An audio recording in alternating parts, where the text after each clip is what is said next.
Out of every agent in Valorant, there is one that has always stood out, and never quite fit in with the meta compositions. They have one of the most unique kits in the game, based on deception and quick decision making. That agent is none other than Yoru, and this is his story. I am baffled and there's nowhere to run or hide!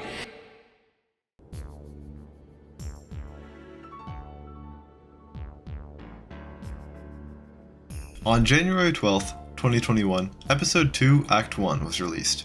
This update included new cosmetics, some balance changes to Omen and Brimstone, a new cinematic, and most importantly, a new duelist, Yoru. At launch, his kit was simple, with room for cool setups and plays. He had a quick teleport, great for surprising enemies and moving around the map quickly, a strong flash that bounced off of walls to keep enemies on their toes, a set of fake footsteps that sounded just like the real thing, and an ultimate that let him go invisible to scout out enemy positions and catch them off guard. Unfortunately for Yoru, a cool kit doesn't exactly equal a good one. His unique style propelled him to the top of many tier lists right after he released, but as soon as people started to learn his tricks, he plummeted to being one of, if not the, worst character in the game, right next to Viper when her wall was as intimidating as a pool noodle. A month after launch, Yoru would receive his first balance changes in patch 2.3, adding quality of life changes to his teleport and ultimate, but nothing substantial enough to bump him up in the meta. Who's that? Never seen him before. No, maybe a new agent they're gonna bring out. Yeah. Hopefully they're viable in comp, that'd be sick. Despite the lack of any worthwhile buffs, one team in VCT Challengers Japan decided to try something new.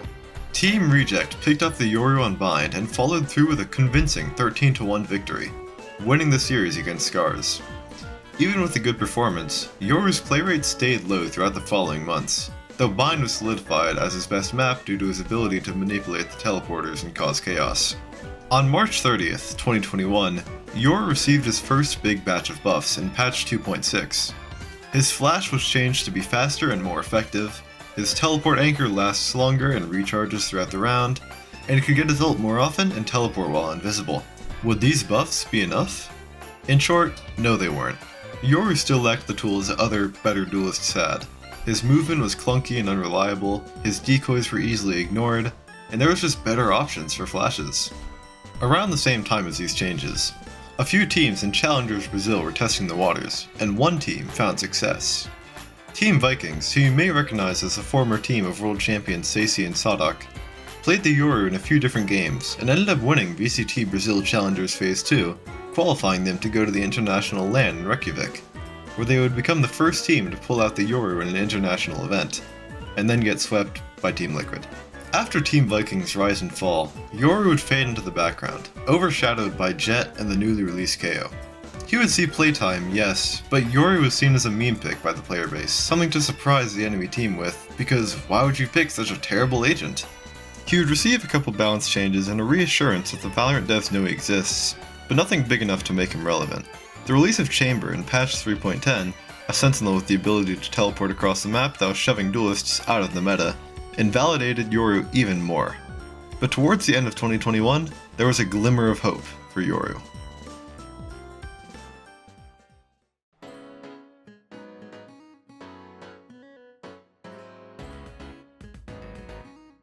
On December 9th, 2021, a new State of the Agent was posted on Riot's website, focused on Yoru.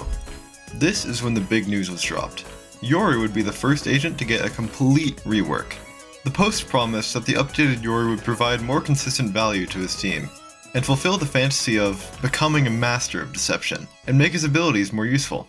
They showed off changes to his decoy and his teleport, turning the fake footsteps into a full-on clone of Yoru that will explode when shot and debuff enemies, and letting him fake the sound of his teleport. The release was slated for early 2022, and the future seemed bright.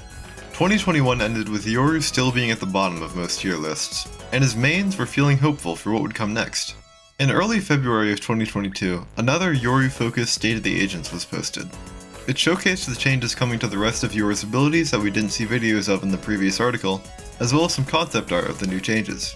We got more details on the decoy float, the fake teleport, and a massive overhaul to his ultimate, granting him perfect vision and the ability to use his utility while invisible. The release date of the rework was announced, March 1st, at the beginning of Episode 4, Act 2.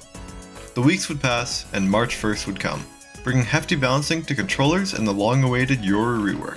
The full changes would be massive, overhauling his entire kit except its flashes, which stayed the exact same.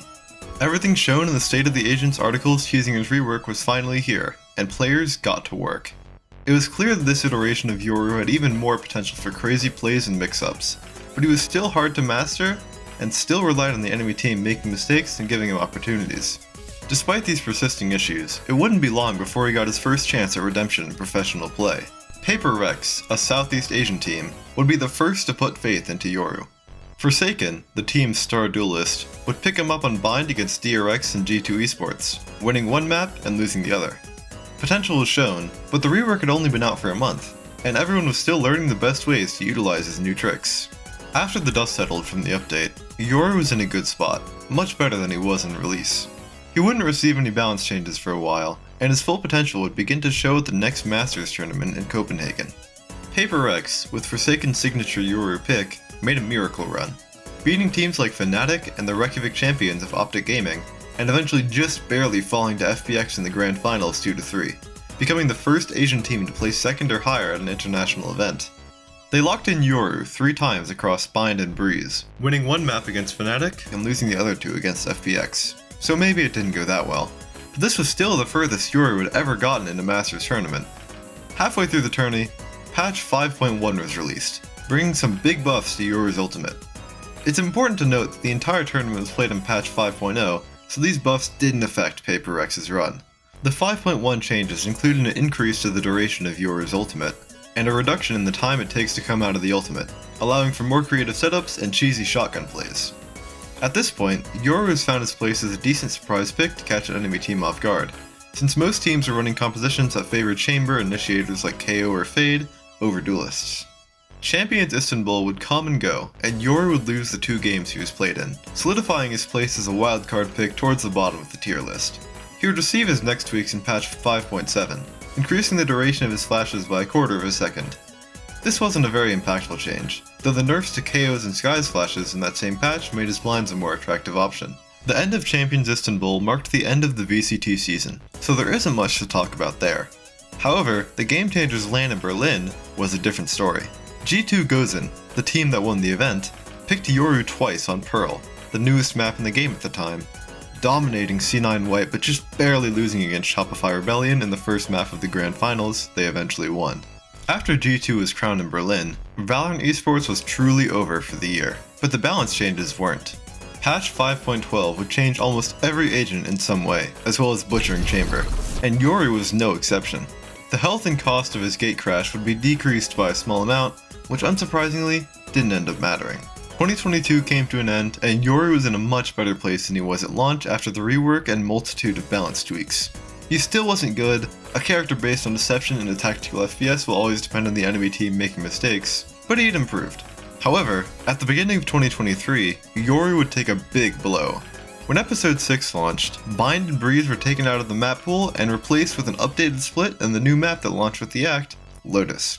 This was awful for Yoru. Bind was undoubtedly his best map. It's where Paper Rex had played him, it's where his mix-ups were the most effective, everything. That was the last significant balance change that affected Yoru though there was a game-breaking glitch that would cause his decoy to bug out while exploding. Nice, Nick. What the fuck?